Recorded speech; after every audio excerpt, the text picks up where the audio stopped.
You win the prize, you're the first one to log on, so wait a couple minutes to see who else joins us. So.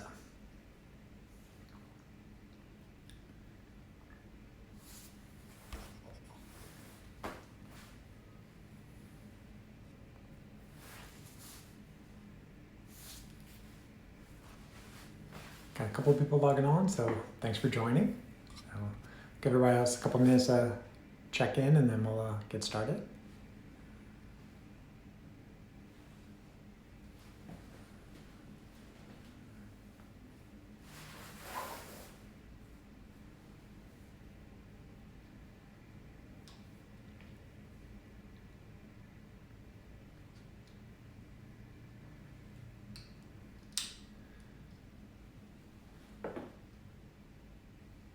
Driving back from Toledo, good idea, yeah. This is going to be a multi-week to month process. It's best to kind of stay wherever you're most comfortable. So it's a good idea to drive, stay away from crowded places. Looks like my brother-in-law is joining, so hello Tom, or Sarah, whoever logged on is K9X.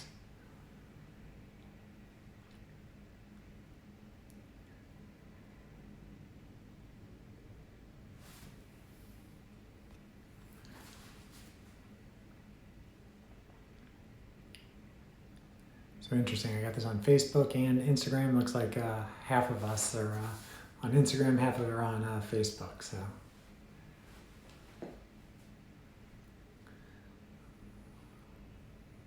All right, well, I'm usually pretty punctual, so I'll slowly get started. And a couple nights ago I did this for some of my current and former patients. And it was Zoom, so I was able to be a little bit more interactive with video. So thought I'd do a little bit of Instagram and Facebook and see how that works today. So if you have any questions, yeah, just type them in the comment box and I'll try to get to them. But first off, thanks for joining me today. I know these are some interesting times that we're living in. I'm calling in from my home office, and I've been here since Tuesday. I kind of shut down Apollo's office in Clayton on Tuesday once I kind of did the forecasting myself to realize that this is going to be a more significant event than I think people initially had conceived. So time is of the essence, and social distancing is the number one thing people have right now. So the slower we can delay the onslaught of the real sick cases, the better we're all going to do. So I'm going to kind of do my part and shut down the office for now. And if you need my services, contact me or Cassidy, and we'll make sure you guys are taken care of. So been doing telemedicine from home for the past 4 days, and everything's going according to plan. I set up Apollo Cardiology to do this when I launched it in August of last year. So I didn't plan it to be 100% telemedicine practice, but now that it is, it's seeming to work appropriately, and the patients are appreciative that we have this option now. So let me see if there's any. Not as good on the Facebook one as I am on the Instagram one. So where are we these days? I'm reading less and less of all the reports of what's going on. I personally don't watch any media. I don't watch any videos of any mainstream media. I'm reading primary sources, the journal articles, and I'm following particular doctors on Twitter, Facebook, and Instagram that I trust and respect, and doing a lot of primary research myself. So I'm coming to my own conclusions. I just pulled it up right before I logged on here. I guess Missouri is up to about 42 cases now, or maybe even 47 cases, and about 15, 16 of them are in the St. Louis metro area, 10 in the county, 5 in the city, and one or two in St. Charles. But this is going to be a function of how much testing is actually getting done. As the testing ramps up over the next 1 to 2 weeks, you're going to see the number of cases really kind of spike up. And that's the whole reason to be aggressive with this social distancing and quarantining right now, is that the slower that we can spread this thing out, the less we're going to overwhelm the ICUs. I actually pulled out the data yesterday, because that's my biggest concern is that the ICUs are going to get overwhelmed, and that's obviously been seen in Italy for sure, and it's being played out in the Seattle area right now, and very shortly New York. Actually, I heard reports in New York that they're already at certain hospitals where you have to double ventilate people, so one ventilator, two people, which is basically unheard of. But I did want to, kind of tailor to the people who are in St. Louis, because that's where I'm going to stay during this pandemic. But in all of Missouri, there's 1,888 ICU beds. In the St. Louis area, there's 777. And ballpark, there's about 500,000 people in the main St. Louis area. Kind of the whole region, there's closer to probably 3 million. And the goal is try to keep people out of the ICU for as long as possible, because even in the best of circumstances, they're going to strip out the capacity of the ICUs by 2-3 times. Some reports are saying, if we did absolutely nothing with social distancing, quarantine, and closing schools, which obviously we're all starting to do some of those things, we would outstrip our supply of the ICUs by 30 times. And it's not just the ventilators. There's maybe different reports say there's maybe up to 170,000 ventilators. It's having enough critical care doctors, nurses, and respiratory therapists to run all of the machines. That's always going to be the bigger concern. Right now there is not that many cases in St. Louis, but I know that all the major hospital systems, Mercy, BJC, SSM, and St. Luke's are all working closely together to come up with a plan on when these onslaughts do come. Best estimates is, we're probably, a week or two behind what's going on the coast right now, and maybe 2 weeks, 3 weeks away from what Italy is undergoing. So we have a little bit of time to prepare, but not a lot. There are reports that in short order, you'll hear more about next week, that they will be setting up at least 6 kind of respiratory therapy hospitals all around the St. Louis area. So if people are sick, if they're just mildly sick, basically stay at home. Call your doctors, kind of walk them through the symptoms, and they'll tell you, what you need to do. But the absolute number one place you don't want to go right now is to go to a hospital. If you're literally dying, that's where you need to go. But otherwise, stay home, talk to your doctors, and see if they can, you can write it out at home. If you're starting to get, short of breath, and short of breath is going to be subjective to some people, it's going to be, if you know what your exercise tolerance is, so if you can kind of walk up from the stairs from your basement to, your kitchen, and normally that's not a problem, but now it's much harder, that might be shortness of breath. The other thing is, if you're speaking like this and feel like you have to take multiple breaths between when you're speaking, that's really when you start having a lot of air hunger. For those that are more tech savvy and have a pulse oximetry at home, if your pulse ox starts dropping, that's another sign that you need to potentially go get it checked out. But the key is, if you're going into the hospital, you don't want to take people with you. So don't ideally, and it's very hard to say, but if you're getting sick, you don't want to jump in your car with your family and kids and drive them all to the hospital and just potentially expose them all to it, because the hospitals are going to be ground zero. The bigger the viral load, the more you're exposed to it, the bigger the problem there's going to be. It's one thing if you pass somebody in the grocery store who has it, you're not exposed for long periods of time. But if you go to an ER in a major hospital, you're going to have huge I shouldn't say titers, but huge exposure risk, and maybe you're getting infected by multiple people all at once. So avoid the hospitals at all possible. But there are hospitals in St. Louis that are going to be setting up these respiratory therapy hospitals or clinics. So if you're sick and you kind of pass the criteria, they're going to have you go to these locations. They will try to triage you, take care of you there, and then if things are escalating up, then they'll send you to the mothership hospitals for further care. If you still have something traumatic, you have heart issues, you're having a heart attack, yes, you still need to go to the hospital. But if you have signs of COVID-19, you probably want to try to avoid it as all possible. Some data coming out this week that different countries are getting different things because there's different strains of this. This was initially thought it was just going to be all fevers, dry cough, maybe just not feeling well. But there's data coming out of China that maybe up to 30, 40, maybe 50% of people's main complaints initially was gastrointestinal. So they're having diarrhea, abdominal pain, and that's the only symptoms they had. And so those people didn't think that they had COVID, and then that's how it kind of really kind of got launched up, especially in the hospital systems there, because the physicians there were expecting to be COVID and weren't wearing the full-on personal protective equipment at that point. So, kind of, what can you do now? One, don't panic. Two, take care of yourself. There's not enough healthcare people to be able to care for everybody. They're going to take care of the sickest people, and we don't want to overburden them. So do what you can to take care of your stress right now. Stress is going to be ubiquitous.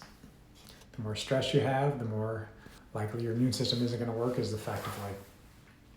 So, whatever you like to do, meditation, my sister-in-law Sarah does a meditation a couple times a week on Zoom. So if you're interested, check out Schmidt Meditation. But, I personally use Insight Timer. There's all sorts of apps that you can use on your phone.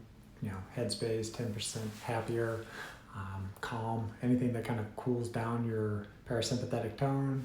I should say raises your parasympathetic tone, lowers your sympathetic tone, and kind of chills you out is going to be key. There's all sorts of at-home yoga, deep breathing exercises, whatever you like to do to kind of cool down the stress. Sometimes I talk about the HeartMath device. The HeartMath device looks like a little pulse ox, clips to your ear, plugs into your phone, and it runs an app called HeartMath by a company named Inner Balance. It helps you do biofeedback and basically makes your brain and heart talk together and lowers your stress levels. And you can know with gamification if it's actually working for you. Next thing is nutrition. Don't vary too much from what you're normally doing. This isn't the time to binge on a bunch of processed crap. This is not the end of the world. This is going to end. So take care of yourself, and this is going to be a marathon. It's not a sprint. The thought that this is going to be over in 2-3 weeks, it's not. I'm not the bearer of bad news, hopefully, but this is going to be something that's 6, 12, 18 months in the plane. So we got to prepare for the long haul. So, so try to stick to your normal nutrition regimen. Don't overdo it. This is not time necessarily to do multi-day fast or really experiment a lot. If you want to do some intermittent fasting because that's what you're normally doing, fine, but don't do anything too much crazy. Exercise, you gotta stay physically active, stay fit, keep your muscle mass up. The more muscle mass you have, the healthier you tend to do. But this is not the time to go out and start, training up for a marathon or a triathlon or something like that. That just puts too much stress on your body right now. You need to kind of calm it down a little bit. Don't overdo it. And then sleep. Sleep is one of the most important things you can possibly do. If you sleep, your body has time to recover the mitochondria. The mitochondria are the things that make energy in your cells. So if you focus on your mitochondria, your immune system tends to work better. You have a better shot at clearing this virus a little bit more effectively. So those are kind of the, my 4 pillars I always talk about for heart disease. Deal with your stress, optimal nutrition, optimal exercise, optimal sleep. Those still play true during this event. What else can you do to mitigate it? It's, build up your solar catalyst, your vitamin D status as best as you can. All viruses are sensitive to UV radiation. So get outside and build up as much vitamin D as you can. Obviously, social distancing, keep away from people, so stay around your house or park or something like that, but build up your vitamin D the natural way. Taking vitamin D by mouth right now might not be the best idea. Your body needs to make certain substances that help your innate immune system, and that's made by sunlight. It's not made by taking the vitamin D pill. So I usually tell people there's an app called D-Minder. D-Minder is a free app that tells you what time of day to optimally go outside to build up your vitamin D and do it in a safe way. The other things, treatment, if it's mild, there's really not too awful much you need to do. Just kind of wait it out. There's conflicting data or evidence on, should you be taking Tylenol or Motrin for this. The NSAID one is a little bit more clear in the past couple of days. Initially, there was a report come out that everybody should be avoiding NSAIDs or non-steroidals. Now it's more like, well, it might be okay, but for the most part, unless it's just absolutely unbearable, probably let the fevers kind of run its course. If you're having fevers, that means your immune system's turned on and it's trying to fight the virus off. Tylenol, maybe, But one issue of Tylenol, you take too much, you deplete your glutathione stores. Glutathione's your body's master antioxidant. You need your glutathione stores to be working optimally. So would not be pounding the Tylenol if you have a lot of fevers. What you can do is you can take, cool rags, take a cool shower, just try to do it that way. But if you absolutely need to take it, fine, but don't consider taking it around the clock. Stay hydrated. That's always key. So ideally, spring water, mountain, valley. Spring water is what I drink at home, but try to avoid things that have fluoride in it if possible. Just your bodies can't make as big of a battery in the water if you have fluoride in it. And then, what are the treatments if you actually get sick in the hospital? Those are, rapidly changing. There's different hospitals doing different things to see what works best, and everybody's looking at what worked in China or South Korea or Italy. And so there's a couple different antivirals that they're trying. There's, the newest one is they're trying some different anti-malarial drugs, chloroquine, hydrochloroquine. Those are kind of the main things. But the people I'm reading, probably the best treatment is going to be the convalescent serum from people who actually recover. This was done in the 1918 influenza pandemic. So, once, there's two kind of testing that needs to be done. One, test available to let people know that they actually have the actual COVID-19. And two, and I know there's a couple companies working on it, it's not out yet, I was just checking again this morning, is having antibody test to test people to know that they've already had the virus and have recovered. It's for those, relatively, quote, healthy people who've recovered. They could do blood donations. They'll be able to isolate the plasma. They'll be able to get the antibodies out that have basically successfully killed the COVID-19 bug. And then you could then do apheresis or plasmapheresis into a very sick person with active COVID-19. Right now, the data is probably that it would take one healthy person to help one very sick person in ICU. But another option is that they would be able to kind of split up the healthy person's serum into multiple aliquots, smaller dosages, and they could give that to the frontline workers, the nurses, the doctors, the paramedics who are out there seeing it all the time. That would buy them some immunity from the repeated exposure of COVID. So, convalescent serum is probably coming, and, I'd highly encourage anybody, once the antibody tests are out, get tested and see, have you had it and recovered? If you have, consider donating blood, because that's going to be probably the number one thing they can do until, some of these other drugs that are repurposed have been shown to be effective against this virus. And then, until ultimately a vaccine is developed. There's people that have vaccines in preparation, but it's still going to take months and months before everything plays through. And that there's enough people that basically have this virus to build up herd immunity. Herd immunity is essentially when so much of the population has already had the virus that the transmissibility of the virus goes way down. So there's various reports of how many Americans are ultimately going to get this. It may be up to, I've seen reports between 40 and 70% of all Americans ultimately are going to be exposed and have this virus. And for the greatest majority of people, well over 80% of people, it's likely to be very mild, and you may not even know that you have this. And that's what's kind of the superpower of this virus is that, it's not like Ebola. If you had Ebola, you had Ebola, and you had about a 50% chance you were going to die if you had Ebola. This virus, it's not likely that it's going to kill you particularly, but population-wide, it's going to take out a lot of people. And right now, children don't seem to be as affected as much. They still are affected, and the 20 to 55-year-olds are, the majority of people right now in the hospital. They tend to still recover, but just because you're younger doesn't mean you're necessarily, quote, safe from this thing. But it's the younger people, for the most part, that are asymptomatic for longer periods of time. They may have no symptoms for 4 or 5 days, and they're passing on this virus to other people. The R0 still is, approximately 2.4. The R0 is a factor of, if you had the virus, how many people can you personally infect? And somewhere it's between 2 and 4 people that people are infecting. So that's why the social distancing is so key right now, is that the less people you're exposed to, the less likely you are to pass it on to them.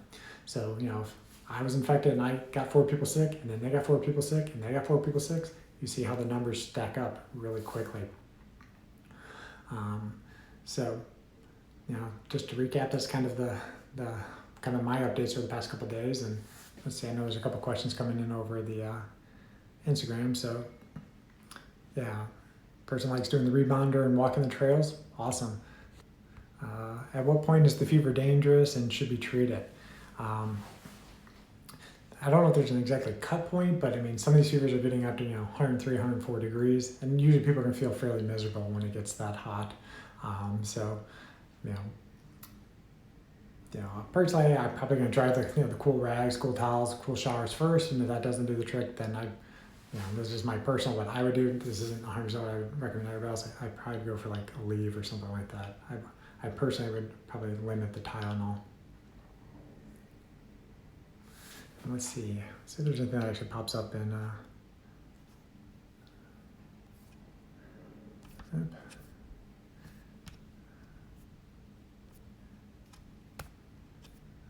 trying to figure out on the Facebook if anybody has any questions.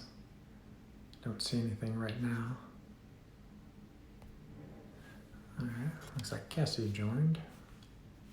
Hi, Cassidy.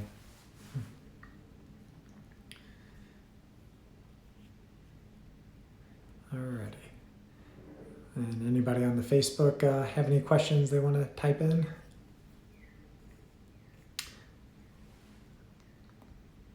I can see that there's 10 people on Facebook, but I can't actually see the questions. So let me figure that part out.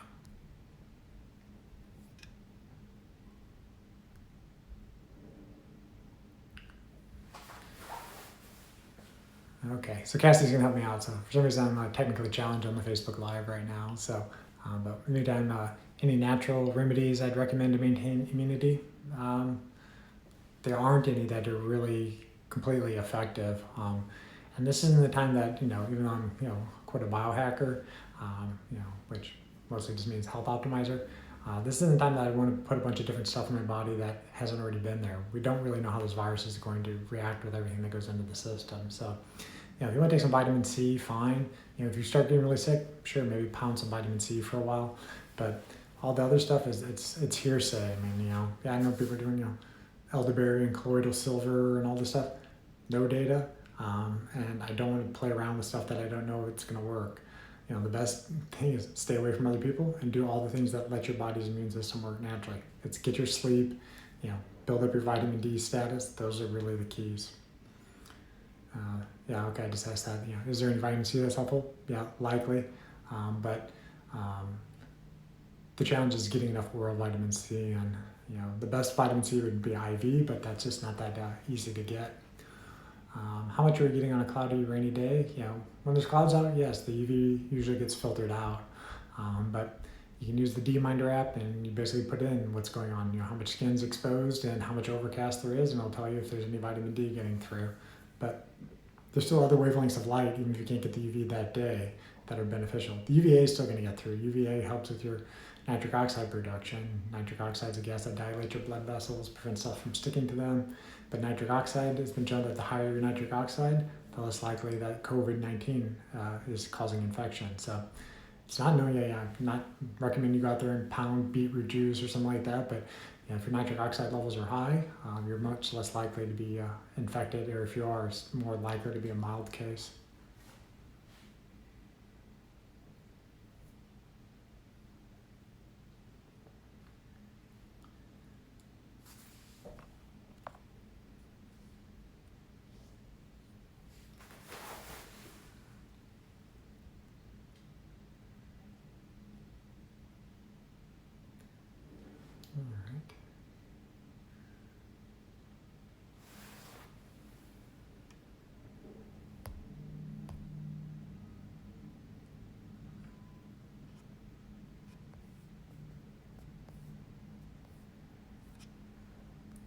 So, don't see any other questions coming on Instagram. Let me see if ultimately I can get this. And Cassie says that's it for the Facebook questions. Okay. Well, then I'll keep it to under half an hour this time.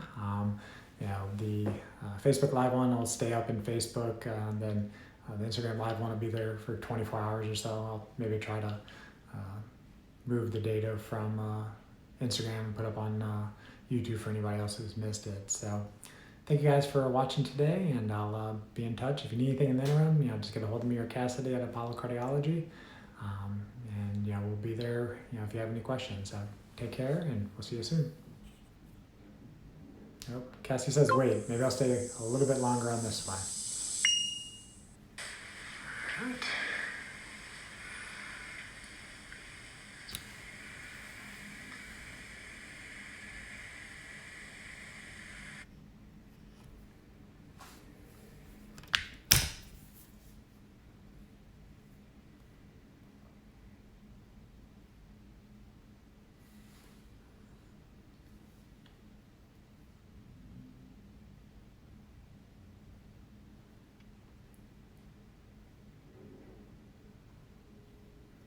All right. Well, there's not one more. I'll end this one too for now.